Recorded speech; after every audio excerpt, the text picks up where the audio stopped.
ಸ್ನೇಹಿತರೆ ಎಲ್ರಿಗೂ ನಮಸ್ಕಾರ. ಸೈಕಾಲಜಿ ಪತ್ರಿಕೆಯ ಪ್ರಶ್ನೆಗಳನ್ನು ಒಂದು ಕಡೆಯಿಂದ ಬಿಡಿಸ್ತಾ ಇದ್ದೀವಿ. ಮಲ್ಟಿಪಲ್ ಚಾಯ್ಸ್ ಬೇಸ್ಡ್ ಕ್ವಶನ್ಸನ್ನು ಸುಮಾರು ಇಲ್ಲಿಯವರೆಗೆ ಐ ಥಿಂಕ್ ಮೊದಲ ಅಧ್ಯಾಯಕ್ಕೆ ಅಂದರೆ ಶೈಕ್ಷಣಿಕ ಮನೋವಿಜ್ಞಾನದ ಅರ್ಥ ಮತ್ತು ಅದ್ರ ಬಗ್ಗೆ ಒಂದಷ್ಟು ಸುಮಾರು 100ಕ್ಕೂ ಹೆಚ್ಚು ಪ್ರಶ್ನೆಗಳ MCQವನ್ನು ಬಿಡಿಸಿದ್ವಿ. ಆ್ಯಂಡ್ ಅದಾದ ನಂತರದಲ್ಲಿ ವಿಕಾಸ ಮತ್ತು ಬೆಳವಣಿಗೆ ಪಾಠಕ್ಕೆ ಸಂಬಂಧಪಟ್ಟ ಹಾಗೆ ಸುಮಾರು 100ರಿಂದ 108 MCQ ಪ್ರಶ್ನೆಗಳನ್ನು ಬಿಡಿಸ್ಕೊಂಡಿದ್ವಿ. ಅಲ್ಲಿಗೆ ಸ್ಟಾಪ್ ಮಾಡಿದ್ವಿ. ಅದು ವಿಡಿಯೋ ಅಂದರೆ ಸುಮಾರು 5 ವಿಡಿಯೋ ಸೆಷನ್ನ ಅಪ್ಲೋಡ್ ಮಾಡಿದ್ದೀನಿ ನಾನು ಈಗಾಗಲೇ. ಸೊ ಎಲ್ಲವನ್ನು ಒಂದು ಕಡೆಯಿಂದ ನೀವು ಪ್ಲೇ ಲಿಸ್ಟಲ್ಲಿ ಚೆಕ್ ಮಾಡ್ಬೋದು ಅಥವಾ ವಿಡಿಯೋ ಲಿಸ್ಟಲ್ಲಿ ಚೆಕ್ ಮಾಡಿದ್ರೆ ನಿಮಗೆಲ್ಲವೂ ಲಭ್ಯ ಆಗುತ್ತೆ. ಆ್ಯಂಡ್ ಈಗ ಸೊ ಈ ಒಂದು ವಿಡಿಯೋದಲ್ಲಿ ಐ ಥಿಂಕ್ ವಿಡಿಯೋ ನಂಬರ್ 6 ಅಂದರೆ ಪಾರ್ಟ್ 6 ಅಂತ ಅಂದ್ಕೊಳ್ಳಿ. ಸೊ ಲಾಸ್ಟ್ ವಿಡಿಯೋದಲ್ಲಿ 108ನೇ ಪ್ರಶ್ನೆವರೆಗೆ ನಾವು ಮಾಡಿದ್ವಿ. MCQ ಪ್ರಶ್ನೆಗಳನ್ನು ಎಲ್ಲ ಬಿಡಿಸಿದ್ವಿ. ಈಗ 109ನೇ ಪ್ರಶ್ನೆಯಿಂದ ನೋಡೋಣ. ಭಾಳ ಪ್ರಮುಖವಾದಂಥ ಎಲ್ಲ ಪ್ರಶ್ನೆಗಳಿವೆಲ್ಲ TET ಮತ್ತು GPSTವರೆಗೂ ತುಂಬ ಸಹಕಾರಿ ಆಗ್ತಕ್ಕಂಥ ಪ್ರಶ್ನೆಗಳು. ಸೊ ದಯಮಾಡಿ ಆ್ಯಂಡ್ ಬಿಫೋರ್ ದ್ಯಾಟ್ ಎಲ್ಲರಿಗೂ ಶೇರ್ ಮಾಡಿ ಅಂತ ಹೇಳ್ತಾ ಟೈಮನ್ನು ವ್ಯರ್ಥ ಮಾಡೋದು ಬೇಡ.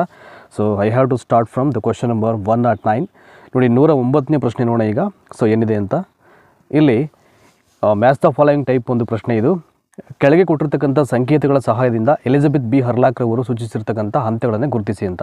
ನೋಡಿ ನಿಮಗೆ 2 ಪ್ರಶ್ನೆಗೆ ಉತ್ತರ ಗೊತ್ತಾಗ್ಬಿಡುತ್ತೆ ಇಲ್ಲಿ ಈಗ. ಸೊ ಈ ಪೂರ್ವ ಬಾಲ್ಯ, ತಾರುಣ್ಯ, ಉತ್ತರ ಬಾಲ್ಯ, ಹಸುಳೆತನ ಮತ್ತು ವಯಸ್ಕಾಂತ ಅಂತೇನಿದೆ ಈ ಎಲ್ಲ ಹಂತಗಳನ್ನು ಪರಿಚಯ ಮಾಡಿದವರು ಯಾರಪ್ಪ ಅಂದರೆ ಹರ್ಲಾಕ್ ಬಿ ಎಲಿಜಬೆತ್ ಅಂತ ಕೇಳ್ಬೋದು. ಹರ್ಲಾಕ್ ಬಿ ಎಲಿಜಬೆತ್ ರವರ ಹಂತಗಳು ಯಾವುದು ಅಂತ ಒಂದು ಕ್ವಶನ್ ಕೇಳ್ಬೋದು. ಅಂದರೆ ಯಾವುದಾದ್ರೂ ಒಂದು ಅದು ಕೂಡ ಒಂದು ಮ್ಯಾಚ್ ದ ಫಾಲೋಯಿಂಗ್ ಟೈಪಲ್ಲಿ ಒಂದು ಪ್ರಶ್ನೆಯನ್ನು ಕೇಳ್ಬಿಟ್ಟು ನಿಮಗೆ ಕೊಡ್ತಕ್ಕಂಥ ಚಾನ್ಸಸ್ ಇರುತ್ತೆ. ಹಾಗಾಗಿ ಕೆಲವೊಂದು ಸೈಕಾಲಜಿಯ ಪ್ರಶ್ನೆಗಳು ಏನಾಗುತ್ತೆ, ನಿಮಗೆ ಒಂದೇ ಕ್ವಶನ್ನಲ್ಲಿ ಒಂದು 2-3 ಕಾನ್ಸೆಪ್ಟಲ್ಲಿ ನಿಮಗೆ ಐ ಥಿಂಕ್ ವಿಚಾರಗಳು ಗೊತ್ತಾಗ್ಬಿಡುತ್ತೆ. ಸೊ ಒಂದೇ ಪ್ರಶ್ನೆಯನ್ನು ಇಟ್ಕೊಂಡು ಅವರು ಯಾವ ಕಡೆಯಿಂದನೂ ಬೇಕಾದ್ರೂ ಪ್ರಶ್ನೆ ಮಾಡ್ಬೋದು. ಆಯಿತಾ, ನೋಡಿ ಇಲ್ಲಿ ಎಲಿಜಬೆತ್ ಬಿ ಹರ್ಲಾಕ್ ರವರ ಸೂಚಿಸಿರ್ತಕ್ಕಂಥ ಹಂತಗಳನ್ನು ಗುರುತಿಸಿ ಮತ್ತು ಹೊಂದಿಸಿ ಬರೆಯಿರಿ ಅಂತ ಇದೆ. ಅಂದರೆ ಆ ಕಡೆ ಈ ಕಡೆ ಕೊಟ್ಟಿದ್ದಾರೆ, ನಾವು ಮ್ಯಾಚ್ ಮಾಡಿ ಬರಬೇಕು. ಈಗ ನೋಡಿ ಪಾರ್ಟ್ ಎನಲ್ಲಿ 3ನೇ ವಾರದಿಂದ 12 ವರ್ಷಗಳವರೆಗೆ, 6ನೇ ವರ್ಷದಿಂದ 12 ವರ್ಷಗಳವರೆಗೆ, 18ರಿಂದ 40 ವರ್ಷಗಳವರೆಗೆ, 2ನೇ ವರ್ಷದಿಂದ 6 ವರ್ಷಗಳವರೆಗೆ ಅಂತ ಇದೆ ಈಗ. ಸೊ ಪಾರ್ಟ್ ಬಿಯಲ್ಲಿ ಪೂರ್ವ ಬಾಲ್ಯ, ತಾರುಣ್ಯ, ಉತ್ತರ ಬಾಲ್ಯ, ಹಸುಳೆತನ, ವಯಸ್ಕಾಂತ ಅಂತಿದೆ. ಫಸ್ಟು ರೈಟ್ ಆನ್ಸರ್ನ ನಾನು ಇಲ್ಲಿ ಚೂಸ್ ಮಾಡಿಬಿಡ್ತೀನಿ. ನೋಡಿ ಆಪ್ಷನ್ ನಂಬರ್ 3 ಅಂತ ಇದೆಯಲ್ಲ, ನಾನು ಪೆನ್ಸಿಲಲ್ಲಿ ಟಿಕ್ ಮಾಡಿದ್ದೀನಿ, ಬಟ್ ತೊಂದರೆ ಇಲ್ಲ, ಆದರೂ ಹೇಳೋಣ ಈಗ. ನೋಡಿ ಆಪ್ಷನ್ ನಂಬರ್ ಸಿ ಇದೆಯಲ್ಲ ಇಲ್ಲಿ, 3ನೇ ವಾರದಿಂದ 2 ವರ್ಷಗಳವರೆಗೆ.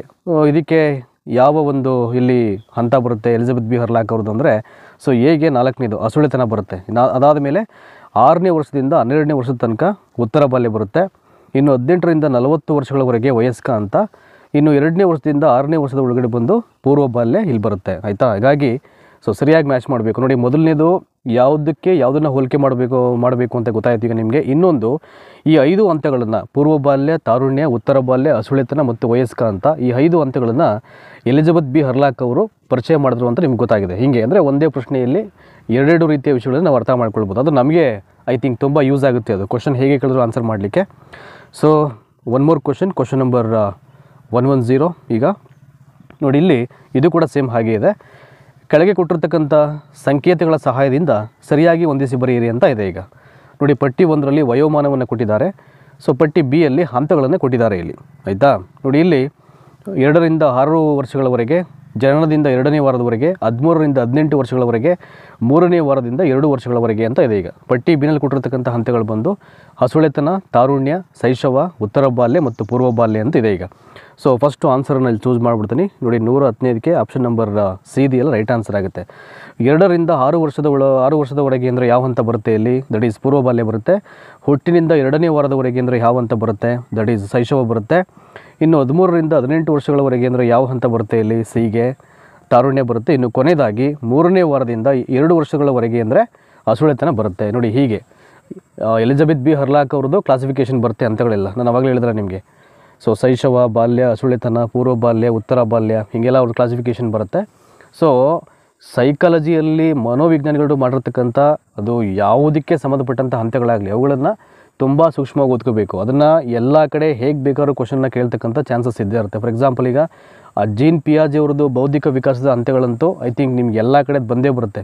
ಆ ಒಂದು ಕಾನ್ಸೆಪ್ಟಿಗೆ ಸಂಬಂಧಪಟ್ಟ ಹಾಗೆ ಪ್ರಶ್ನೆ ಅಂತೂ ಕೇಳ್ತಾರೆ. ಅದು ಯಾವುದೇ ಕಾರಣಕ್ಕೂ ಮಿಸ್ ಆಗಲ್ಲ. ಹಾಗಾಗಿ ಫಾರ್ ಎಕ್ಸಾಂಪಲ್ ಈಗ ಎಲಿಜಬೆತ್ ಹರ್ಲಾಕ್ ಕ್ಲಾಸಿಫಿಕೇಷನ್ ಬಂತಲ್ಲ, ಇದೇ ರೀತಿಯಾಗಿ ಬೇರೆ ಬೇರೆ ಮನೋವಿಜ್ಞಾನಿಗಳ ಎಲ್ಲ ಕ್ಲಾಸಿಫಿಕೇಷನ್ಸನ್ನು ನಾವು ಓದ್ಕೊಳ್ಬೇಕಾಗುತ್ತೆ. ಆಯಿತಾ, so next shall we move to the next one.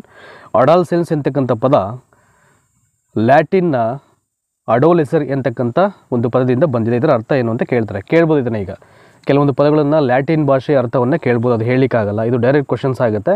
ಸೈಕಾಲಜಿಯಲ್ಲಿ ಕೇಳ್ತಕ್ಕಂಥ chances ಇರುತ್ತೆ ಈ ರೀತಿಯ ಪ್ರಶ್ನೆಗಳನ್ನು. ಅಡಾಲ್ಸೆನ್ಸ್ ಅಂತಕ್ಕಂಥ ಪದ ಲ್ಯಾಟಿನ್ ಭಾಷೆಯ ಅಡಾಲ್ಸೆರ್ಸ್ ಅಂತ ಎನ್ನುವ ಪದದಿಂದ ಬಂದಿದೆ. ಇದರ ಅರ್ಥ ಏನು? ದೈಹಿಕ ಬೆಳವಣಿಗೆ, ಎತ್ತರ ಬೆಳೆಯುವುದು, ಪರಿಪಕ್ವತೆಯ ಕಡೆಗೆ ಸಾಗುವುದು, ಲೈಂಗಿಕ ಪಕ್ವತೆ ಅಂತ ಇದೆ. ದಟ್ ಈಸ್ ಆನ್ಸರ್ ಸಿ ಇದೆಯಲ್ಲ, ಪರಿಪಕ್ವತೆಯಡೆಗೆ ಸಾಗುವುದು ಆ್ಯಂಡ್ ಮೂವ್ ಟು ಮೆಚುರಿಟಿ ಅಂತ. ಸೊ ಅದು ಇದಕ್ಕೆ ರೈಟ್ ಆನ್ಸರ್ ಆಗುತ್ತೆ. ಪರಿಪಕ್ವತೆಯಡೆಗೆ ಸಾಗುವುದು ಅಂತಕ್ಕಂಥದ್ದು ಲ್ಯಾಟಿನ್ ಭಾಷೆಯ ಅಡೋಲೆಜರ್ ಅಂತಕ್ಕಂಥ ಪದದ ಒಂದು ಮೀನಿಂಗ್ ಆಗುತ್ತೆ.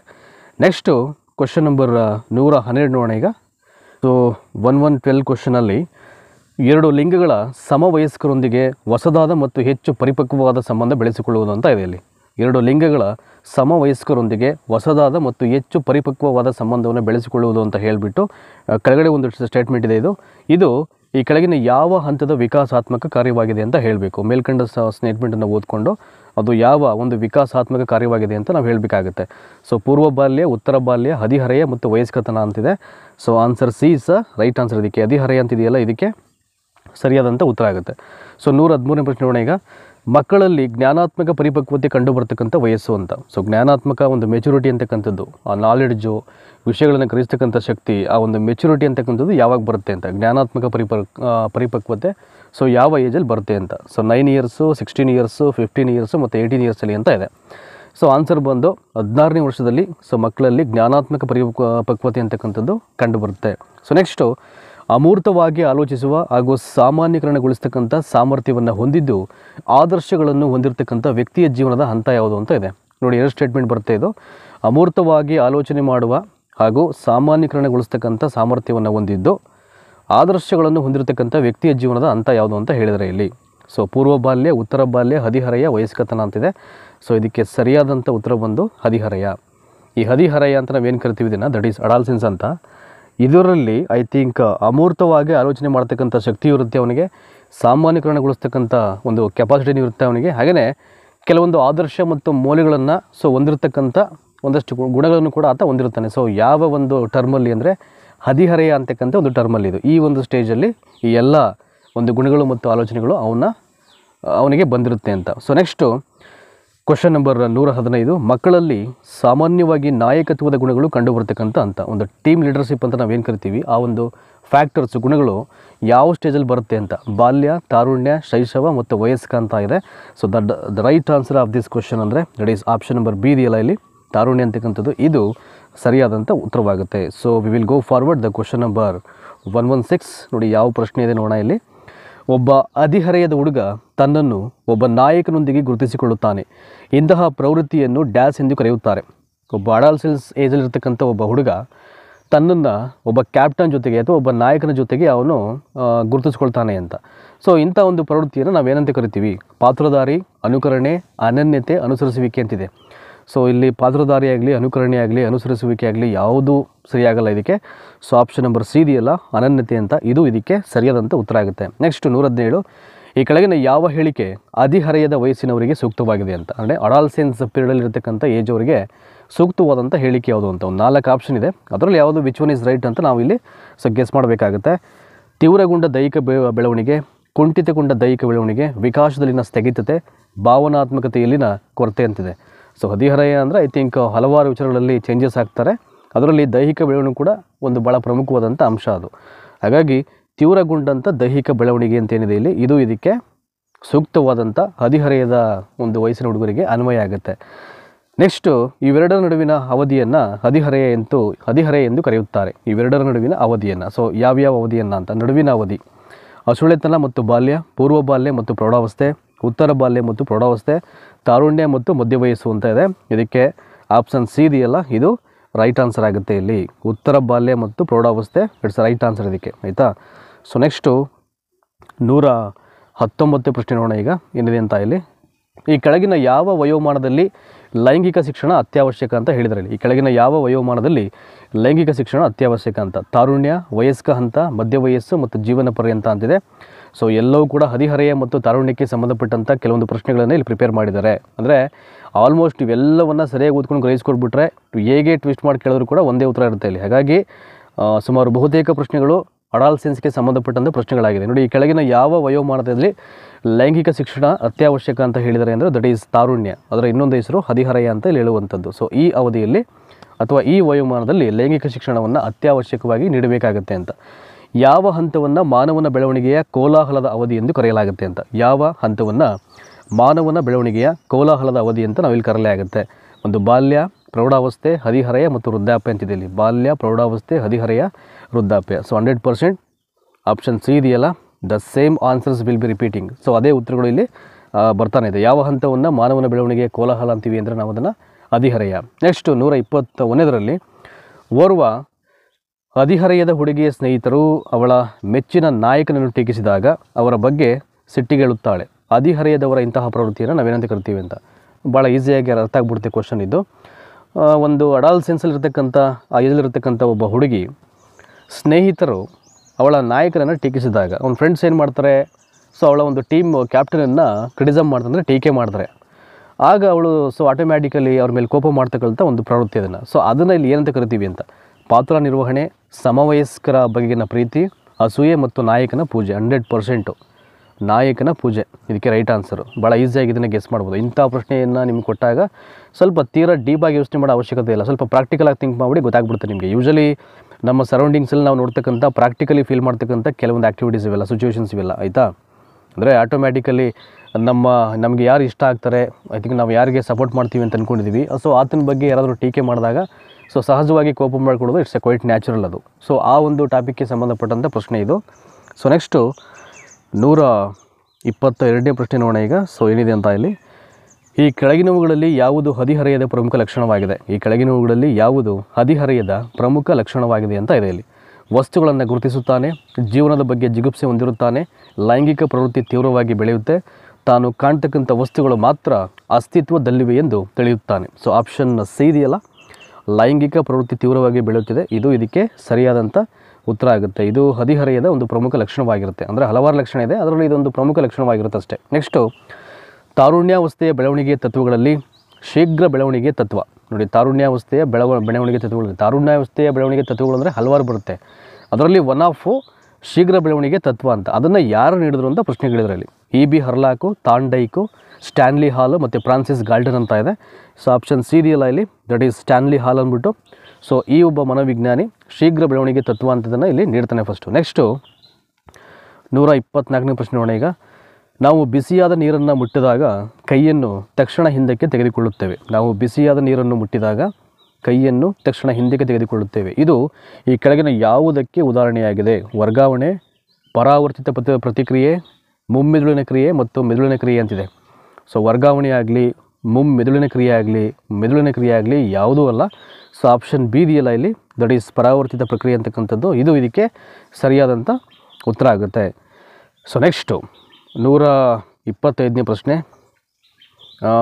ಮಗುವಿನ ದೈಹಿಕ ಬೆಳವಣಿಗೆಯ ಪ್ರಮಾಣವು ಅವಲಂಬಿತವಾಗಿರತಕ್ಕಂಥ ಅಂಶ. ಮಗುವಿನ ದೈಹಿಕ ಬೆಳವಣಿಗೆಯ ಪ್ರಮಾಣವು ಅವಲಂಬಿತವಾಗಿರತಕ್ಕಂಥ ಅಂಶವೆಂದರೆ ಸಂಪೂರ್ಣವಾಗಿ ಅವನ ಅನುವಂಶೀಯವಾದ ಸಂರಚನೆ, ಪರಿಸರ ಪ್ರಭಾವಗಳಿಂದ ಮಾರ್ಪಾಡಾದ ಅನುವಂಶೀಯ ಸಂರಚನೆ, ಅನುವಂಶೀಯತೆ ಮತ್ತು ಪರಿಸರಗಳೆರಡರ ಸಮಪ್ರಮಾಣ, ಪ್ರತಿ ವ್ಯಕ್ತಿಯ ಸಂದರ್ಭದಲ್ಲೂ ಅನುವಂಶೀಯತೆ ಮತ್ತು ಪರಿಸರಗಳೆರಡರ ಅಸ್ತವ್ಯಸ್ತ ಪ್ರಮಾಣ ಅಂತ ಇದೆ ಇಲ್ಲಿ. ಮಗುವಿನ ದೈಹಿಕ ಬೆಳವಣಿಗೆಯ ಪ್ರಮಾಣವು ಅವಲಂಬಿತವಾಗಿರತಕ್ಕಂಥ ಅಂಶವೆಂದರೆ ಸಂಪೂರ್ಣವಾಗಿ ಅವನ ಅನುವಂಶೀಯವಾದರ ಸಂರಚನೆ ಇದಾಗೋದಿಲ್ಲ ಇದು. ಇನ್ನು ಅನುವಂಶೀಯತೆ ಮತ್ತು ಪರಿಸರಗಳೆರಡರ ಸಮಪ್ರಮಾಣ ಅಂತಿದೆ, ಅದು ಸರಿಯಲ್ಲ. ಆಪ್ಷನ್ ಡಿ ಬಂದುಬಿಟ್ಟು ಪ್ರತಿ ವ್ಯಕ್ತಿಯ ಸಂದರ್ಭದಲ್ಲೂ ಅನುವಂಶೀಯತೆ ಮತ್ತು ಪರಿಸರಗಳ ಜೊತೆಗೆ ಅಸ್ತವ್ಯಸ್ತ ಪ್ರಮಾಣ ಅಂತಿದೆ, ಅದು ಆಗಲ್ಲ. ಬಟ್ ಆಪ್ಷನ್ ಬಿ ಇದೆಯಲ್ಲ ಇಲ್ಲಿ, ಫಸ್ಟು ಮಾರ್ಕ್ ಮಾಡ್ತೀನಿ ಅದನ್ನು.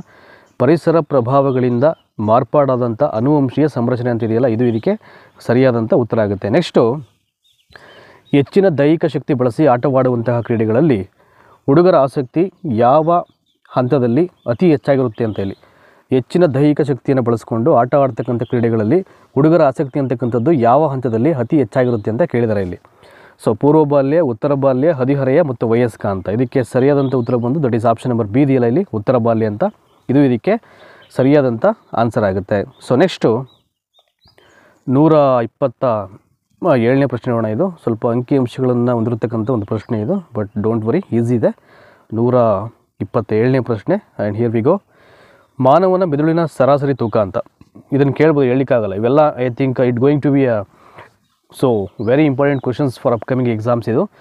ಮಾನವನ ಮೆದುಳಿನ ಸರಾಸರಿ ತೂಕ ಅಂತ ಹೇಳಿಬಿಟ್ಟು ನೋಡಿ ಬ್ರ್ಯಾಕೆಟಲ್ಲಿ ವಯಸ್ಕ ಹಂತದಲ್ಲಿ ಅಂತ ಇರುತ್ತೆ. ಸೊ ಒಂದೊಂದು ಸ್ಟೇಜಲ್ಲೂ ಕೂಡ ಮೇ ಬಿ ಅದು ಅಂದರೆ ಆ ಬ್ರೈನ್ನ ಒಂದು ತೂಕದ ಪ್ರಮಾಣದಲ್ಲಿ ವೇರಿಯೇಷನ್ಸ್ ಆಗ್ಬೋದು, ಇಲ್ಲಿ ಖಂಡಿತವಾಗ್ಲೂ ಆಗುತ್ತೆ ಇದು. ಸೊ ಇಲ್ಲಿ ಕೇಳಿರೋದು ವಯಸ್ಕ ಹಂತದಲ್ಲಿ ಮಾನವನ ಮೆದುಳಿನ ಸರಾಸರಿ ತೂಕ ಎಷ್ಟಿರುತ್ತೆ ಅಂತ ಹೇಳಿದರೆ 2000 ಗ್ರಾಮು, 1400 ಪೌಂಡ್ಗಳು, 1400 ಗ್ರಾಮ್ಗಳು, 1400 ಮಿಲಿಗ್ರಾಮ್ ಅಂತ ಇದೆ. ಸೊ ಸರಿಯಾದಂಥ ಆನ್ಸರ್ ಬಂದು ವಯಸ್ಕ ಹಂತದಲ್ಲಿ ಮಾನವನ ಬ್ರೈನು ಸರಾಸರಿ ತೂಕ ಎಷ್ಟಿರುತ್ತೆ ಅಂದರೆ 1400 ಗ್ರಾಮ್ಗಳಿರುತ್ತೆ. ಚಲನಕ್ರಿಯೆ ವಿಕಾಸವು ತನ್ನ ಪ್ರಮುಖವಾದ ಮನೋವೈಜ್ಞಾನಿಕ ಮಹತ್ವವನ್ನು ಈ ಕೆಳಗಿನುವುದರಿಂದ ಪಡೆಯುತ್ತದೆ. ನೋಡಿ 4 ಆಪ್ಷನ್ ಇದೆ. ಸಂಕೇತಗಳಲ್ಲಿ ಯಾವ್ಯಾವುದು ಸರಿ ಅಂತ ನಾವೇನು ಮಾಡಬೇಕು, ಇಲ್ಲಿ ಆಯ್ಕೆ ಮಾಡಬೇಕಾಗುತ್ತೆ. ಚಲನಕ್ರಿಯೆ ವಿಕಾಸವು ತನ್ನ ಪ್ರಮುಖವಾದಂಥ ಮನೋವೈಜ್ಞಾನಿಕ ಮಹತ್ವವನ್ನು ಈ ಕೆಳಗಿನದರಿಂದ ಪಡೆಯುತ್ತದೆ. ದೈಹಿಕ ಆರೋಗ್ಯ ಹಾಗೂ ಸುರಕ್ಷತೆಯನ್ನು ಒದಗಿಸುವುದರಿಂದ, ಚಲನಕ್ರಿಯೆಯ ಸಮರ್ಥನೆ ಹೆಚ್ಚಿಸುವುದರಿಂದ, ಸಮವಯಸ್ಕರಲ್ಲಿ ಸಾಮಾಜಿಕ ಸ್ವೀಕಾರವನ್ನು ಹೆಚ್ಚಿಸುವುದರಿಂದ, ಆತ್ಮ ಕಲ್ಪನೆಯನ್ನು ಮೂಡಿಸುವುದರಿಂದ ಅಂತ ಇದೆ ಇಲ್ಲಿ. ಸೊ ಇಲ್ಲಿ ಆಪ್ಷನ್ ನಂಬರ್ ಡಿ ಇದೆಯಲ್ಲ ಇಲ್ಲಿ. ಸೊ ಆಪ್ಷನ್ ನಂಬರ್ 1 ಮತ್ತು 2 ಅಂತ ಇದು ಇದಕ್ಕೆ ಸರಿಯಾದಂಥ ಉತ್ತರ ಆಗುತ್ತೆ. ದೈಹಿಕ ಆರೋಗ್ಯ ಹಾಗೂ ಸುರಕ್ಷತೆಯನ್ನು ಒದಗಿಸುವುದರಿಂದ ಒಂದಾಗುತ್ತೆ. ಇನ್ನು ಚಲನಕ್ರಿಯೆಯ ಸಮರ್ಥನೆ ಹೆಚ್ಚುವುದರಿಂದ ಅಂತಿದೆಯಲ್ಲ, ಸೊ ಇವೆರಡು ಕೂಡ ಇದಕ್ಕೆ ಸರಿಯಾದಂಥ ಆನ್ಸರ್ ಆಗುತ್ತೆ. ಸೊ ನೆಕ್ಸ್ಟು 129ನೇ ಪ್ರಶ್ನೆ ನೋಡೋಣ ಈಗ. ನಿರ್ನಾಳ ಗ್ರಂಥಿಗಳಿಂದ ಬಿಡುಗಡೆ ಆಗ್ತಕ್ಕಂಥ ರಸವಿಶೇಷಗಳನ್ನು ಏನೆಂದು ಕರೆಯುತ್ತಾರೆ? ನಿರ್ನಾಳ ಗ್ರಂಥಿಗಳಿಂದ ಬಿಡುಗಡೆ ಆಗ್ತಕ್ಕಂಥ ರಸವಿಶೇಷಗಳನ್ನು ಏನೆಂದು ಕರೆಯುತ್ತಾರೆ? ಪಿತ್ತರಸ, ಕಿಣ್ವಗಳು, ಹಾರ್ಮೋನುಗಳು ಮತ್ತು ದುಗ್ಧರಸ. ಸೊ ಇದಕ್ಕೆ ಸರಿಯಾದಂಥ ಆನ್ಸರ್ ಬಂದು ದಟ್ ಈಸ್ ಹಾರ್ಮೋನ್ಸ್ ಇದು. ಸೊ ಇದು ಹೇಗೆ ಬಿಡುಗಡೆ ಆಗುತ್ತೆ? ನಿರ್ನಾಳ ಗ್ರಂಥಿಗಳಿಂದ ಬಿಡುಗಡೆ ಆಗ್ತಕ್ಕಂಥ ರಸ ವಿಶೇಷಗಳು ಇವೆಲ್ಲ ಹಾರ್ಮೋನ್ಸು. ನೆಕ್ಸ್ಟು ಈ ಕೆಳಗಿನ ಯಾವ ಗ್ರಂಥಿಯನ್ನು ನಾಯಕ ಗ್ರಂಥಿ ಎಂದು ಕರೆಯುತ್ತಾರೆ? ನೋಡಿ ಈ ಗ್ರಂಥಿಗಳಲ್ಲೂ ಕೂಡ ಕ್ಯಾಪ್ಟನ್ ಇದನ್ನಲ್ಲಪ್ಪ ಇಲ್ಲಿ. ಈ ಕೆಳಗಿನ ಯಾವ ಗ್ರಂಥಿಯನ್ನು ನಾಯಕ ಗ್ರಂಥಿ ಎಂದು ಕರೆಯುವರು? ಅಡ್ರಿನಲ್, ಪಿಟ್ಯೂಟರಿ, ಗೊನಾಡ್ಸ್ ಮತ್ತು thyroid. That is the answer is option B. Pituitary ಗ್ರಂಥಿಯನ್ನು ನಾಯಕ ಗ್ರಂಥಿ ಅಂತ ಇಲ್ಲಿ ಕರೆಯುವುದುಂಟು. ನೆಕ್ಸ್ಟು ಹಾರ್ಮೋನುಗಳು ಮೂಲತಃ ಅಂತ ಯಾವ ವಸ್ತುಗಳು ಅಂತ ಇಲ್ಲಿ ಹೇಳಬೇಕು. ಇಲ್ಲಿ ಹಾರ್ಮೋನುಗಳು ಮೂಲತಃ ಜೈವಿಕ ವಸ್ತುಗಳು, ದಾರದ ಎಳೆಯ ರೂಪದ ವಸ್ತುಗಳು, ಕೊಬ್ಬಿನ ವಸ್ತುಗಳು, ರಾಸಾಯನಿಕ ವಸ್ತುಗಳು ಅಂತ ಇದೆ ಇಲ್ಲಿ. ಸೊ ಆಪ್ಷನ್ ಡಿ ಇದೆಯಲ್ಲ ಇಲ್ಲಿ, ರಾಸಾಯನಿಕ ವಸ್ತುಗಳು ಅಂತ, ಇದು ಇದಕ್ಕೆ ಸರಿಯಾದಂಥ ಉತ್ತರ ಆಗುತ್ತೆ. ನೆಕ್ಸ್ಟು ಒಂದು ಲೆಂತಿ ಕ್ವಶನ್ ಇದೆ, ಒಂದು ಲೆಂತಿ ಆಪ್ಷನ್ಸ್ಗಳು ಇದೆ, ಬಟ್ ತೊಂದರೆ ಇಲ್ಲ, ಓದ್ಕೊಂಡು ಅದನ್ನು ಬಿಡಿಸೋ ಪ್ರಯತ್ನ ಮಾಡೋಣ ಈಗ. ಪಿಟ್ಯೂಟರಿ ಗ್ರಂಥಿಯನ್ನು ನಿರ್ನಾಳ ಗ್ರಂಥಿಗಳಲ್ಲಿ ನಾಯಕ ಗ್ರಂಥಿ ಎಂದು ಕರೆಯಲು ಕಾರಣವೇನು? ನೋಡಿ ಈಗ ಆಲ್ರೆಡಿ ಗ್ರಂಥಿಗಳಲ್ಲೇ ನಾಯಕ ಗ್ರಂಥಿ ಯಾವುದು ಅಂತ ನಮಗೆ ಗೊತ್ತಾಯಿತು, ಪಿಟ್ಯೂಟರಿ ಅಂತ. ಸೊ ಯಾಕೆ ಅದನ್ನು ನಾವು ನಾಯಕ ಗ್ರಂಥಿ ಅಂತ ಕರಿತೀವಿ ಅಂತ ನೋಡಿ ಹೆಂಗೆ ಫ್ರೇಮ್ ಮಾಡಿದ್ರೆ ಕ್ವಶನ್ನ ಭಾಳ ಅದ್ಭುತವಾಗಿ. ನೋಡಿ ರೀಸನ್ಸ್ ಇದೆ ಇಲ್ಲಿ, ಅದರಲ್ಲಿ ಯಾವುದು ಸರಿ ಅಂತ ನಾವು ಗೆಸ್ ಮಾಡಬೇಕೀಗ. ಇದು ವಿವಿಧ ರೀತಿಯ ಬಹಳಷ್ಟು ಹಾರ್ಮೋನುಗಳನ್ನು ಉತ್ಪತ್ತಿ ಮಾಡುತ್ತೆ. ಇತರೆ ನಿರ್ನಾಳ ಗ್ರಂಥಿಗಳ ಹಾರ್ಮೋನುಗಳ ಬಿಡುಗಡೆಯ ಮೇಲೆ ನಿಯಂತ್ರಣ ಹೊಂದಿರುತ್ತೆ. ಎ ಮತ್ತು ಬಿ ಎರಡೂ ಸರಿಯಾಗಿವೆ. ಇದು ದೇಹದ ಬೆಳವಣಿಗೆಯ ಸಮಯ ಮತ್ತು ಪ್ರಮಾಣವನ್ನು ಕಂಟ್ರೋಲ್ ಮಾಡುತ್ತೆ ಅಂತ ಇದೆ. ಸೊ ಆಪ್ಷನ್ ನಂಬರ್ ಸಿ ಇದೆಯಲ್ಲ, ಮೊದಲ 2 ಪಾಯಿಂಟ್ಗಳು ಸರಿ ಇದೆ ಅಂತ. ಸೊ ಮೊದಲನ 2 ಅಂಶಗಳು ಯಾವುದೋ? ಸೊ ಪಿಟ್ಯೂಟರಿ ಗ್ರಂಥಿಯನ್ನು ನಾಯಕ ಗ್ರಂಥಿ ಅಂತ ಏನು ಕರಿತೀವಿ ಅಂದರೆ ಇದು ವಿವಿಧ ರೀತಿಯ ಬಹಳಷ್ಟು ಹಾರ್ಮೋನುಗಳನ್ನು ಉತ್ಪತ್ತಿ ಮಾಡುತ್ತೆ, ಹಾಗೆಯೇ ಇತರೆ ನಿರ್ನಾಳ ಗ್ರಂಥಿಗಳ ಹಾರ್ಮೋನುಗಳ ಬಿಡುಗಡೆಗೆ ಮೇಲೆ ನಿಯಂತ್ರಣವನ್ನು ಹೊಂದಿರುತ್ತೆ, ಅಂದರೆ ಕಂಟ್ರೋಲ್ ಮಾಡುತ್ತೆ ಅಂತ ಅಷ್ಟೇ ಇದು. ನೆಕ್ಸ್ಟು ಸೊ ಅದೇ ಗ್ರಂಥಿಯ ಬಗ್ಗೆ ಮತ್ತೊಂದು ಪ್ರಶ್ನೆ ಇದೆ ಇಲ್ಲಿಗೆ. 133ನೇದು, ಪಿಟ್ಯೂಟರಿ ಗ್ರಂಥಿಯ ಪ್ರಮುಖ ಕಾರ್ಯ ಈ ಕೆಳಗಿನ ಯಾವುದನ್ನು ನಿಯಂತ್ರಿಸುವುದಾಗಿದೆ ಅಂತ ಇದೆ ಇಲ್ಲಿ. ಕ್ಯಾಲ್ಸಿಯಂ ಹೀರಿಕೊಳ್ಳುವಿಕೆ, ಆನುಷಂಗಿಕ ಲೈಂಗಿಕ ಲಕ್ಷಣಗಳು ಪ್ರಕಟಗೊಳ್ಳುವಿಕೆ, ದೇಹದ ಉಷ್ಣಾಂಶ ಮತ್ತು ಹಸಿವು, ದೇಹದ ಬೆಳವಣಿಗೆ ಅಂತ ಇದೆ. ಸೊ ಪ್ರಮುಖ ಕಾರ್ಯ ಯಾವುದಪ್ಪ ಅಂದರೆ ಇದು ಪಿಟ್ಯೂಟರಿ ಗ್ರಂಥಿದು. ಸೊ ಯಾವುದನ್ನು ಕಂಟ್ರೋಲ್ ಮಾಡುತ್ತೆ ಅಂದರೆ ಇದು ದೇಹದ ಬೆಳವಣಿಗೆಯನ್ನು ಇದು ಕಂಟ್ರೋಲ್ ಮಾಡುತ್ತೆ. ನೆಕ್ಸ್ಟು ಮಾನವ ದೇಹದ ಚಯಾಪಚಯ ಕ್ರಿಯೆಯ ದರವನ್ನು ನಿಯಂತ್ರಿಸುವ ನಿರ್ನಾಳ ಗ್ರಂಥಿ. ಮಾನವನ ದೇಹದ ಚಯಾಪಚಯ ಕ್ರಿಯೆಯ ದರವನ್ನು ನಿಯಂತ್ರಿಸ್ತಕ್ಕಂಥ ನಿರ್ನಾಳ ಗ್ರಂಥಿ ಯಾವುದಪ್ಪ ಅಂದರೆ that is thyroid. Thyroid is the right answer ಇಲ್ಲಿ. ಇದೇನು ಮಾಡುತ್ತೆ? ಇದು ಮಾನವನ ದೇಹದ ಚಯಾಪಚಯ ಕ್ರಿಯೆಯ ದರವನ್ನು ನಿಯಂತ್ರಣ ಮಾಡ್ತಕ್ಕಂಥ ಒಂದು ನಿರ್ನಾಳ ಗ್ರಂಥಿ ಆಗುತ್ತೆ. ನೆಕ್ಸ್ಟ್ 135, ನಿರ್ನಾಳ ಗ್ರಂಥಿಗಳ ಹಾರ್ಮೋನುಗಳನ್ನು ನೇರವಾಗಿ ಈ ಕೆಳಗಿನ ಯಾವುದಕ್ಕೆ ಬಿಡುಗಡೆ ಮಾಡುತ್ತವೆ ಅಂತ. ನಿರ್ನಾಳ ಗ್ರಂಥಿಗಳು ಹಾರ್ಮೋನುಗಳನ್ನು ನೇರವಾಗಿ ಈ ಕೆಳಗಿನ ಯಾವುದಕ್ಕೆ ಬಿಡುಗಡೆ ಮಾಡುತ್ತವೆ? ನರವ್ಯೂಹ, ಇಂದ್ರಿಯಗಳು, ರಕ್ತ ಮತ್ತು ಜೀರ್ಣಾಂಗ ವ್ಯೂಹ ಅಂತಿದೆ. ಸೊ ಇಲ್ಲಿ ಆಪ್ಷನ್ ಸಿ ಇದೆಯಲ್ಲ, ರಕ್ತ, ಇದು ಇದಕ್ಕೆ ರೈಟ್ ಆನ್ಸರ್ ಆಗುತ್ತೆ. ನೆಕ್ಸ್ಟು ಲೈಂಗಿಕ ವರ್ತನೆ ಮೇಲೆ ಪ್ರಭಾವ ಬೀರತಕ್ಕಂಥ ಗ್ರಂಥಿ ಯಾವುದು ಅಂತ. ಲೈಂಗಿಕ ವರ್ತನೆ ಮೇಲೆ ಪ್ರಭಾವ ಬೀರತಕ್ಕಂಥ ಗ್ರಂಥಿ ಯಾವುದು? ಸೊ 4 ಇದೆ. ಯಾವ 2 ಸರಿಯಾದಂಥ ಗ್ರಂಥಿಗಳು ಅಂತ ನಾವು ಆಯ್ಕೆ ಮಾಡಬೇಕಿಲ್ಲಿ, ಅಥವಾ ಒಂದು ಸರಿ ಇದ್ದರೆ ಒಂದು ಸರಿ ಅಂತ ಹೇಳಬೇಕಿಲ್ಲಿ.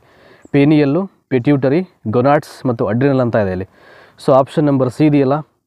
ಸೊ ಇಲ್ಲಿ ಸಂಕೇತಗಳಲ್ಲಿ ಸಿ ಮಾತ್ರ ಸರಿ ಅಂತ ಹೇಳಿದರೆ, ಅಂದರೆ 3ನೇದು ಮಾತ್ರ ಸರಿ ಅಂತ. ಸೊ 3ನೇದು ಯಾವುದು ಇಲ್ಲಿ ಆಗಿದರೆ ಇಲ್ಲಿ ದಟ್ ಈಸ್ ಗೊನಾಡ್ಸ್ ಅಂತ ಇದೆಯಲ್ಲ, ಇದು ಇದಕ್ಕೆ ಸರಿಯಾದಂಥ ಉತ್ತರ ಆಗುತ್ತೆ. ಸೊ ನೆಕ್ಸ್ಟು 137ನೇ ಪ್ರಶ್ನೆಗೆ ಬರೋಣ ಈಗ. Question number 137 and here we go. ಅನುಷಂಗಿಕ ಲೈಂಗಿಕ ಲಕ್ಷಣಗಳ ಬೆಳವಣಿಗೆ ಈ ಕೆಳಗಿನ ಯಾವ ಗ್ರಂಥಿಗಳಿಂದ ಬಿಡುಗಡೆಯಾಗುವ ಹಾರ್ಮೋನುಗಳ ಮೇಲೆ ಅವಲಂಬಿತವಾಗಿರುತ್ತೆ? ಆನುಷಂಗಿಕ ಲೈಂಗಿಕ ಲಕ್ಷಣಗಳ ಬೆಳವಣಿಗೆ ಈ ಕೆಳಗಿನ ಯಾವ ಗ್ರಂಥಿಗಳಿಂದ ಬಿಡುಗಡೆ ಆಗ್ತಕ್ಕಂಥ ಹಾರ್ಮೋನುಗಳ ಮೇಲೆ ಅವಲಂಬಿತವಾಗಿರುತ್ತೆ ಅಂತ ನೋಡಿ. ಮೊದಲನೇದು ಒಂದು 4 ಕೊಟ್ಟಿದ್ದಾರೆ, ಬಟ್ ಯಾವ ಗ್ರಂಥಿಗಳು ಅಂತ ನಾವು ಹೇಳಬೇಕಿಲ್ಲಿ ಸಂಕೇತಗಳ ಮೂಲಕವಾಗಿ. ಪಿಟ್ಯೂಟರಿ ಗ್ರಂಥಿ, ಗೊನಾಡ್ಸ್, ಅಡ್ರಿನಲ್ ಗ್ರಂಥಿ ಮತ್ತು ಥೈರಾಯ್ಡ್ ಗ್ರಂಥಿ ಅಂತ ಇದೆ. ನೋಡಿ ಆಪ್ಷನ್ ನಂಬರ್ ಸಿ ಇದೆಯಲ್ಲ ಇಲ್ಲಿ 1 ಮತ್ತು 2 ಅಂತ. ಸೊ ಯಾವುದು ಬರುತ್ತೆ ಇಲ್ಲಿ? ಒಂದು ಪಿಟ್ಯೂಟರಿ ಗ್ರಂಥಿ, ಇನ್ನೊಂದು ಗೊನಾಡ್ಸ್ ಗ್ರಂಥಿ. ಇವೆರಡು ಗ್ರಂಥಿಗಳು ಏನು ಮಾಡುತ್ತೆ ಇಲ್ಲಿ? ಸೊ ಬಿಡುಗಡೆ ಆಗ್ತಕ್ಕಂಥ ಹಾರ್ಮೋನುಗಳ ಮೇಲೆ ಅವಲಂಬಿಸಿರುತ್ತವೆ ಅಂತ, ಆಯಿತಾ. ಸೊ ನೆಕ್ಸ್ಟು 138ನೇ ಪ್ರಶ್ನೆಯನ್ನು ನೋಡೋಣ ಈಗ. ಮಾತೃತ್ವ ವರ್ತನೆಯಲ್ಲಿ ಬಹುಮುಖ್ಯ ಪಾತ್ರ ವಹಿಸುವ ಹಾರ್ಮೋನ್ ಯಾವುದು ಅಂತ. ಮಾತೃತ್ವ ವರ್ತನೆಯಲ್ಲಿ ಬಹುಮುಖ್ಯ ಪಾತ್ರ ವಹಿಸುವ ಹಾರ್ಮೋನ್ ಯಾವುದು? ಆಂಡ್ರೋಜನ್, ಈಸ್ಟ್ರೋಜನ್, ಪ್ರೊಜೆಸ್ಟಿರಾನ್, ಪ್ರೊಲ್ಯಾಕ್ಟಿನ್ ಅಂತ. ಆಂಡ್ರೋಜನ್, ಈಸ್ಟ್ರೋಜನ್, ಪ್ರೊಜೆಸ್ಟಿರಾನ್ ಮತ್ತು ಪ್ರೊಲ್ಯಾಕ್ಟಿನ್ ಅಂತ ಇದೆ ಇಲ್ಲಿ. ಪ್ರೊಲ್ಯಾಕ್ಟಿನ್ ಅಂತ ಆ್ಯಕ್ಚುಲಿ ಅದು. ಸೊ ಆಪ್ಷನ್ ನಂಬರ್ ಸಿ ಇದೆಯಲ್ಲ ಇಲ್ಲಿ, ಇಟ್ಸ್ ರೈಟ್ ಆನ್ಸರ್ ಇದು. ಮಾತೃತ್ವ ವರ್ತನೆಯಲ್ಲಿ ಬಹುಮುಖ್ಯ ಪಾತ್ರ ವಹಿಸುವ ಹಾರ್ಮೋನ್ ಯಾವುದು ಅಂತ ದಟ್ ಈಸ್ ಇದಕ್ಕೆ ಪ್ರೊಜೆಸ್ಟಿರಾನ್ ಅಂತ. ಹಲವಾರು ಮೂಲ ಜೈವಿಕ ಪ್ರಕ್ರಿಯೆಗಳನ್ನು ನಿಯಂತ್ರಿಸುವ ನಿರ್ನಾಳ ಗ್ರಂಥಿ. ಹಲವಾರು ಮೂಲ ಜೈವಿಕ ಪ್ರಕ್ರಿಯೆಗಳನ್ನು ನಿಯಂತ್ರಿಸುವ ನಿರ್ನಾಳ ಗ್ರಂಥಿ ಯಾವುದಪ್ಪ ಅಂದರೆ ಥೈರಾಯ್ಡ್ ಗ್ರಂಥಿ, ಪಿಟ್ಯೂಟರಿ ಗ್ರಂಥಿ, ಅಡ್ರಿನಲ್ ಗ್ರಂಥಿ ಮತ್ತು ಗೊನಾಡ್ಸ್ ಅಂತ ಇದೆ. ಇದಕ್ಕೆ ರೈಟ್ ಆನ್ಸರ್ ಬಂದು ದಟ್ ಈಸ್ ಪಿಟ್ಯೂಟರಿ ಗ್ರಂಥಿ ಆಗುತ್ತೆ. ನಿರ್ನಾಳ ಗ್ರಂಥಿಗಳು ಕೆಳಗಿನ ಯಾವುದರ ಮೇಲೆ ಪರಿಣಾಮ ಬೀರುತ್ತವೆ? ನಿರ್ನಾಳ ಗ್ರಂಥಿಗಳು ಕೆಳಗಿನ ಯಾವುದರ ಮೇಲೆ ಎಫೆಕ್ಟ್ ಬೀರುತ್ತವೆ ಅಂದರೆ ದಟ್ ಈಸ್ ಕೆಲಸ, ಮಾತು, ಭಾವೋದ್ವೇಗ ವರ್ತನೆ ಮತ್ತು ಸ್ಮರಣೆ ಅಂತಿದೆ. ಇದಕ್ಕೆ ರೈಟ್ ಆನ್ಸರು ಭಾವೋದ್ವೇಗ ವರ್ತನೆ. ಅಂದರೆ ಉದ್ವೇಗ ಅಂತಕ್ಕಂಥದ್ದು ಮೇ ಬಿ ಜಾಸ್ತಿ ಆದಾಗ ಅನಿಸುತ್ತೆ. ನಿರ್ನಾಳ ಗ್ರಂಥಿಗಳು ಕೆಳಗಿನ ಯಾವುದರ ಮೇಲೆ ಪರಿಣಾಮ ಬೀರುತ್ತೆ ಅಂದರೆ so 1 second, the answer is ಭಾವೋದ್ವೇಗ ವರ್ತನೆ. ನೆಕ್ಸ್ಟು 141ನೇ ಪ್ರಶ್ನೆ. So match the following type ಇದೆ ಇದು. ಮ್ಯಾಚ್ ದ ಫಾಲೋಯಿಂಗು ಪ್ಲಸ್ ಇಲ್ಲಿ ಕೆಲವೊಂದು ಸಂಕೇತಗಳನ್ನು ಕೊಟ್ಟಿದ್ದಾರೆ. ನಾವು ಸಂಕೇತಗಳಲ್ಲಿ ಅದನ್ನು ಚೂಸ್ ಮಾಡಿ ಹೇಳಬೇಕು. ಸೊ ಯಾವುದಕ್ಕೆ ಯಾವುದು ಸರಿ ಅಂತ. ಅಂದರೆ ಪಾರ್ಟ್ ಏನಿರ್ತಕ್ಕಂಥ ಪಾರ್ಟ್ ಎನಲ್ಲಿ ಪಾರ್ಟ್ ಬಿಗೆ ಮ್ಯಾಚ್ ಮಾಡಬೇಕು. ನೋಡಿ ಇಲ್ಲಿ ಥೈರಾಯ್ಡು, ಅಡ್ರಿನಲ್ಲು, ಪಿಟ್ಯೂಟರಿ ಮತ್ತು ಗೋನಾಡ್ಸು ಇಲ್ಲಿ ಕೆಳಗಡೆ ಗ್ರಂಥಿಗಳು ಕೊಟ್ಟಿದ್ದಾರೆ. ಸೊ ಬಲಭಾಗದಲ್ಲಿ ಅದಕ್ಕೆ ಸಂಬಂಧಪಟ್ಟಂಥ ಸೊ ಏನು ಹೇಳ್ಬೋದು ಅದಕ್ಕೆ ನಾವು ಇಲ್ಲಿ. ಸೊ ಅದ್ರ ಬಗ್ಗೆ ವಿವರಣೆ ಇಲ್ಲ, ಬಟ್ ತೊಂದರೆ ಇಲ್ಲ. ಐ ಥಿಂಕ್ ಅದೇ ಒಂದು ಸಂಬಂಧಪಟ್ಟಂಥ ಐ ಥಿಂಕ್ ಕೆಲವೊಂದು ರಾಸಾಯನಿಕ ವಸ್ತುಗಳಿರ್ಬೋದು ಮೇ ಬಿ ಅದು. ಥೈರಾಯ್ಡು, ಅಡ್ರಿನಲ್ಲು, ಪಿಟ್ಯೂಟರಿ, ಗೋನಾಡ್ಸ್ ಅಂತಿದೆ. ಪಾರ್ಟ್ ಬಿನಲ್ಲಿ ಗ್ಲುಕೋಗಾನ್, ಸಂತಾನೋತ್ಪತ್ತಿ, ಸೊ ಹೋರಾಡುವ ಹಾರ್ಮೋನು, ಥೈರಾಕ್ಸಿನು ಮತ್ತು ನಾಯಕ ಗ್ರಂಥಿ ಅಂತ ಇದೆ ಇಲ್ಲಿ. ಸೊ ನಾಯಕ ಗ್ರಂಥಿ ಯಾವುದು ಅಂತ ಈಗಾಗಲೇ ನಿಮಗೆಲ್ಲ ಗೊತ್ತಿದೆ. ಹಾಗಾಗಿ ಒಂದೊಂದು ಗ್ರಂಥಿಗಳನ್ನ ತಿಳ್ಕೊಬಿಟ್ರೆ ನೀವು ಒಂದಿಷ್ಟು ಬರೀಲಿ ಒಂದು ಪ್ರಶ್ನೆಗೆ ಹಿಂಟ್ ಗೊತ್ತಾಗ್ಬಿಟ್ರೆ ಆಲ್ಮೋಸ್ಟ್ ಉಳಿದಂಥ ಎಲ್ಲವನ್ನು ಐ ಥಿಂಕ್ ನೀವು ಅದನ್ನು ಮ್ಯಾಚ್ ಮಾಡಲಿಕ್ಕೆ ಅನುಕೂಲ ಆಗುತ್ತೆ. ಸೊ ಮೊದಲು ಆಪ್ಷನ್ ನಂಬರ್ ಸಿ ಇದೆಯಲ್ಲ, ಸೊ ಇದು ಬಂದ್ಬಿಟ್ಟಿದ್ದಕ್ಕೆ ರೈಟ್ ಆನ್ಸರ್ ಆಗುತ್ತೆ. ಅದನ್ನು ಫಸ್ಟು ಮಾರ್ಕ್ ಮಾಡ್ಕೊಳ್ಳೋಣ ಈಗ. ನೋಡಿ ಇಲ್ಲಿ ಪಾರ್ಟ್ ಎನಲ್ಲಿ ಥೈರಾಯ್ಡು, ಅಡ್ರಿನಲ್ಲು, ಪಿಟ್ಯೂಟರಿ ಮತ್ತು ಗೊನಾಡ್ಸ್ ಇದೆ ಈಗ. ಸೊ ಥೈರಾಯ್ಡಿಗೆ ಯಾವುದು ಮ್ಯಾಚ್ ಆಗುತ್ತೆ ಇಲ್ಲಿ? ನೋಡಿ 4ನೇದು ಬರ್ತಲ್ಲ ಥೈರಾಕ್ಸಿನು, ಅದು ಮ್ಯಾಚ್ ಆಗುತ್ತೆ. ಥೈರಾಯ್ಡಿಗೆ ಥೈರಾಕ್ಸಿನು ಸೊ ಮ್ಯಾಚ್ ಆಗುತ್ತೆ. ಸೊ ನೆಕ್ಸ್ಟು ಬೇಕಾದ್ರೆ ಅದು ಹಾಕ್ಬಿಡ್ತೀನಿ ನಾನು. ಥೈರಾಯ್ಡ್ಗೆ ದಟ್ ಈಸ್ ಥೈರಾಕ್ಸಿನು ಮ್ಯಾಚ್ ಆಗುತ್ತೆ. ಇನ್ನು ಬಿಗೆ ಅಡ್ರಿನಲ್ಗೆ ದಟ್ ಈಸ್ 3 ಇದೆಯಲ್ಲ ಇಲ್ಲಿ, ಹೋರಾಡ್ತಕ್ಕಂಥ ಹಾರ್ಮೋನ್ ಅದು. ಅಡ್ರಿನಲ್ಗೆ ಹೋರಾಟ ಮಾಡ್ತಕ್ಕಂಥ ಹಾರ್ಮೋನ್ ಅದು. ಇನ್ನು ಸಿ ಪಿಟ್ಯೂಟರಿ. ಪಿಟ್ಯೂಟರಿ ಏನು 5ನೇದು ನಾಯಕ ಗ್ರಂಥಿ ಅದು. ನಾವು ಇಷ್ಟೊತ್ತು ಚರ್ಚೆ ಮಾಡೋದು ಈ ಗ್ರಂಥಿಯ ಬಗ್ಗೆನೇ. ಇನ್ನು ಗೋನಾಡ್ಸ್ ಬಂದು ಆಪ್ಷನ್ ನಂಬರ್ ಡಿ ಇದೆಯಲ್ಲ ಇಲ್ಲಿ, ಸಾರಿ ಇಲ್ಲಿ 2ನೇದು. ಸೊ ಡಿಗೆ 2 ದಟ್ ಈಸ್ ಸಂತಾನೋತ್ಪತ್ತಿ. ನೋಡಿ ಈಗ ಎಲ್ಲವನ್ನು ಮ್ಯಾಚ್ ಮಾಡ್ಕೊಂಡು ನಿಮ್ಗೆ ಗೊತ್ತಾಗ್ಬಿಡುತ್ತೆ ಈಗ. ಸೊ ಥೈರಾಯ್ಡ್ ಬಂದುಬಿಟ್ಟು ಥೈರಾಕ್ಸಿನ್ನು, ಅಡ್ರಿನಲ್ ಬಂದುಬಿಟ್ಟು ಹೋರಾಡ್ತಕ್ಕಂಥ ಹಾರ್ಮೋನು, ಪಿಟ್ಯೂಟರಿ ಬಂದು ನಾಯಕ ಗ್ರಂಥಿ, ಗೊನಾಡ್ಸ್ ಬಂದು ದಟ್ ಈಸ್ ಸಂತಾನೋತ್ಪತ್ತಿ. ಅಂದರೆ ನಿಮಗೆ ಪಾರ್ಟ್ ಏನಿರ್ತಕ್ಕಂಥ ಪ್ರಶ್ನೆಗಳಿಗೆ ಪಾರ್ಟ್ ಬಿನಲ್ಲಿ ಸುಮಾರು 5 ಇರುತ್ತೆ ಆಯ್ಕೆಗಳು. ಅಂದರೆ ಒಂದನ್ನು ಯಾಕೆ ಎಕ್ಸ್ಟ್ರಾ ಕೊಡ್ತಾರೆ ಅಂದರೆ ನಿಮಗೆ ಕನ್ಫ್ಯೂಸ್ ಮಾಡಲಿಕ್ಕೆ. ಸೊ ಕನ್ಫ್ಯೂಸ್ ಆಗಬೇಡಿ. ಸೊ ಸೂಕ್ಷ್ಮವಾಗಿ ಅಭ್ಯಾಸಗಳನ್ನು ಮಾಡಿದ್ದೇ ಆದರೆ ಇಲ್ಲಿ ಎಲ್ಲೂ ಕೂಡ ಗೊಂದಲಕ್ಕೆ ಇಡತಕ್ಕಂಥ ಪ್ರಮೇಯಗಳು ಉದ್ಭವ ಆಗಲ್ಲ, ಆಯಿತಾ. So let's move on. ಇಲ್ಲಿ 142ನೇ ಪ್ರಶ್ನೆ ನೋಡೋಣ ಇಲ್ಲಿ ಈಗ. ಭಾವನೆಗಳನ್ನು ವ್ಯಕ್ತಪಡಿಸುವಲ್ಲಿ ಪ್ರಮುಖ ಪಾತ್ರ ನಿರ್ವಹಣೆ ಮಾಡ್ತಕ್ಕಂಥ ನಿರ್ನಾಳ ಗ್ರಂಥಿ ಅಂತಿದೆ ಇಲ್ಲಿ. ಭಾವನೆಗಳನ್ನು ವ್ಯಕ್ತಪಡಿಸುವಲ್ಲಿ ಪ್ರಮುಖ ಪಾತ್ರ ನಿರ್ವಹಿಸುವ ನಿರ್ನಾಳ ಗ್ರಂಥಿ ಯಾವುದು ಅಂತ ಕೇಳಿದರೆ ಇಲ್ಲಿ. ಸೊ ಆನ್ಸರ್ ಮಾಡಬೇಕು ನಾವು. ಅಡ್ರಿನಲ್ ಗ್ರಂಥಿ, ಥೈರಾಯ್ಡ್ ಗ್ರಂಥಿ, ಪಿಟ್ಯೂಟರಿ ಮತ್ತು ಪ್ಯಾರಾ ಥೈರಾಯ್ಡ್ ಗ್ರಂಥಿ ಅಂತ ಇದೆ. So simple, the answer is adrenal ಗ್ರಂಥಿ. ಇದು ಥೈರಾಯ್ಡ್ ಗ್ರಂಥಿಯ ಪಾತ್ರ. ಸೊ ಇದ್ರ ರೋಲ್ ಏನು ಅಂತ, ಇದೇನು ಮಾಡುತ್ತೆ ಅಂತ. ರಕ್ತದ ಸಕ್ಕರೆಯ ಮಟ್ಟವನ್ನು ಕಂಟ್ರೋಲ್ ಮಾಡುತ್ತೆ, ಚಯಾಪಚಯ ಕ್ರಿಯೆಯ ದರದ ಮೇಲೆ ಪ್ರಭಾವ ಬೀರುತ್ತೆ, ಲೈಂಗಿಕ ಲಕ್ಷಣಗಳ ಬೆಳವಣಿಗೆ ಮತ್ತು ಪುನರುತ್ಪಾದನೆ ಅಂತ ಇದೆ ಈಗ. ಸೊ ಇದಕ್ಕೆ ಒಂದು ಕಡೆಯಿಂದ ನಾವೇನು ಮಾಡಬೇಕು, ಆನ್ಸರ್ಸನ್ನು ಫೈಂಡ್ ಮಾಡಬೇಕು.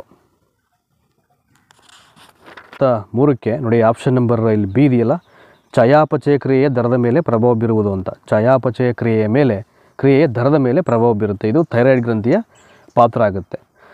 ಸೊ ನೆಕ್ಸ್ಟು ಕ್ವಶನ್ ನಂಬರ್ 144 ನೋಡೋಣ ಈಗ. 144. ಒತ್ತಡ ಮತ್ತು ಕೋಪದ ಸನ್ನಿವೇಶಗಳಲ್ಲಿ ಬಿಡುಗಡೆಯಾಗುವ ಹಾರ್ಮೋನು ಈ ಕೆಳಗಿನ ಯಾವ ಗ್ರಂಥಿಯಿಂದ ಬಿಡುಗಡೆ ಆಗುತ್ತೆ ಅಂತ. ಒತ್ತಡ ಮತ್ತು ಕೋಪದ ಸನ್ನಿವೇಶಗಳಲ್ಲಿ ಬಿಡುಗಡೆ ಆಗ್ತಕ್ಕಂಥ ಹಾರ್ಮೋನು ಈ ಕೆಳಗಿನ ಯಾವ ಗ್ರಂಥಿಯಿಂದ ಬಿಡುಗಡೆ ಆಗುತ್ತೆ? ಅಡ್ರಿನಲ್, ಥೈರಾಯ್ಡ್, ಅಂಡಾಶಯ ಮತ್ತು ಮೇದೋಜೀರಕ ಗ್ರಂಥಿ ಅಂತ. ಅಡ್ರಿನಲ್, ಥೈರಾಯ್ಡ್, ಅಂಡಾಶಯ ಮತ್ತು ಮೇದೋಜೀರಕ ಗ್ರಂಥಿ ಅಂತ ಇದೆ. ಸೊ 144ನೇದಕ್ಕೆ ಆಪ್ಷನ್ ಎ ಇದೆಯಲ್ಲ ಅಡ್ರಿನಲ್ ಅಂತ, it's right answer of this 144th question ಇದು. And we will go forward the question number 145.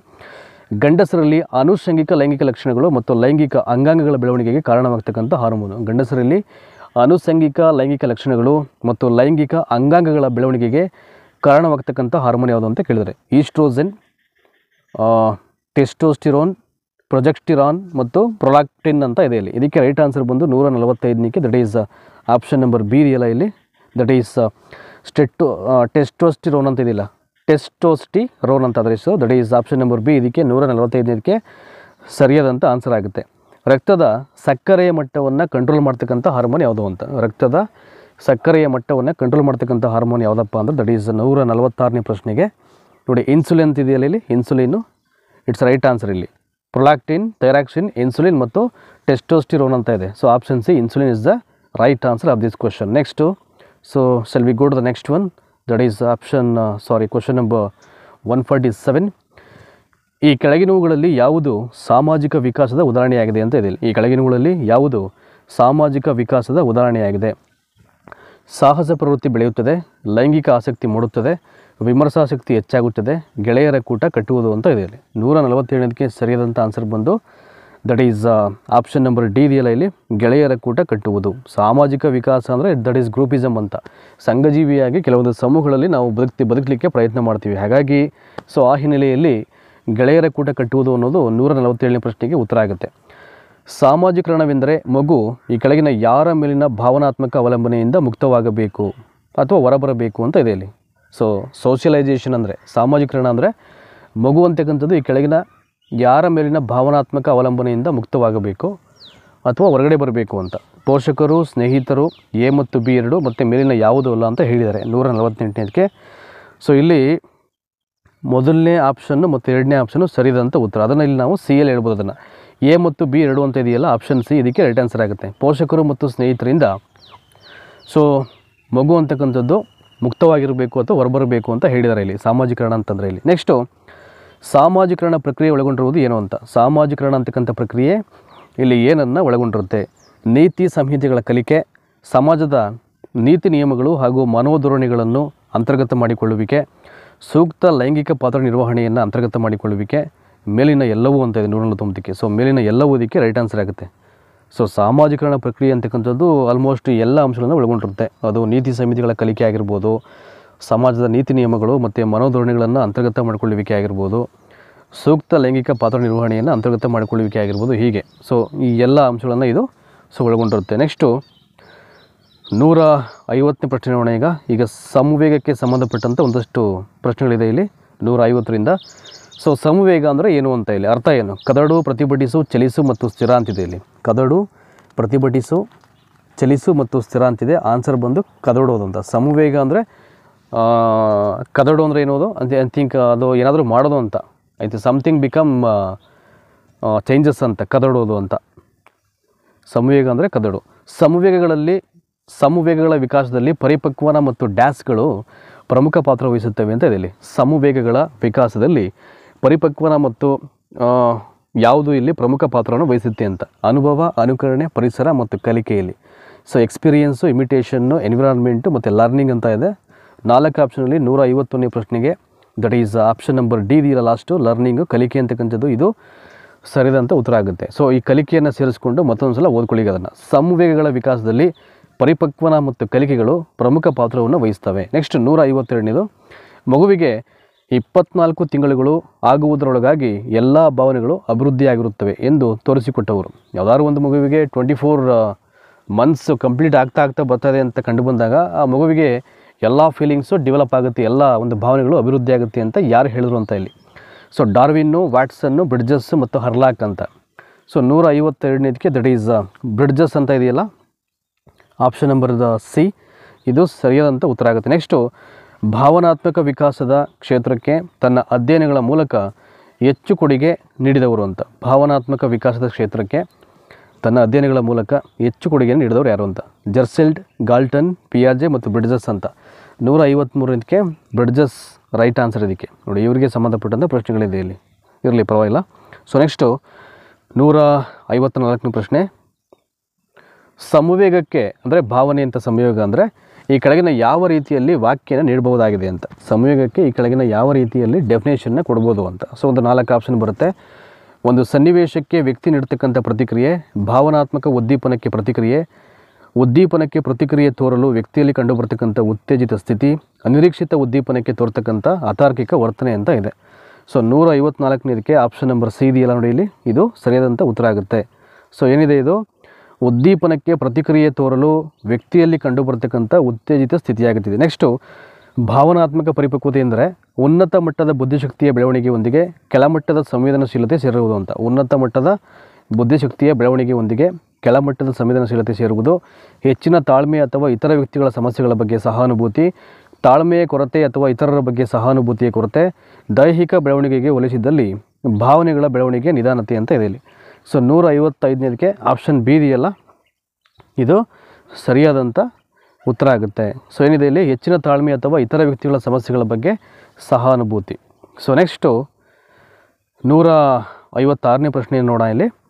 ಭಾವೋದ್ವೇಗವು ಇದನ್ನು ಒಳಗೊಳ್ಳುತ್ತದೆ. ಸೊ ಭಾವೋದ್ವೇಗ ಅಂದರೆ ಇಟ್ಸ್ ನಥಿಂಗ್ ಬಟ್ ಭಾವವೃತ್ತಿ ಅಂತ. ಅದು ಏನನ್ನು ಒಳಗೊಂಡಿದೆ ಅಂತ, ಒಂದು ವಿಶಿಷ್ಟವಾದ ಭಾವನೆ ಅಥವಾ ವ್ಯಕ್ತಿನಿಷ್ಠ ಅನುಭವ, ಶಾರೀರಿಕ ಜಾಗೃತಿಯ ಒಂದು ವಿನ್ಯಾಸ, ಪ್ರಕಟ ಅಭಿವ್ಯಕ್ತಿಯ ಒಂದು ವಿನ್ಯಾಸ, ಮೇಲಿನ ಎಲ್ಲವೂ ಅಂತ ಇದೆ.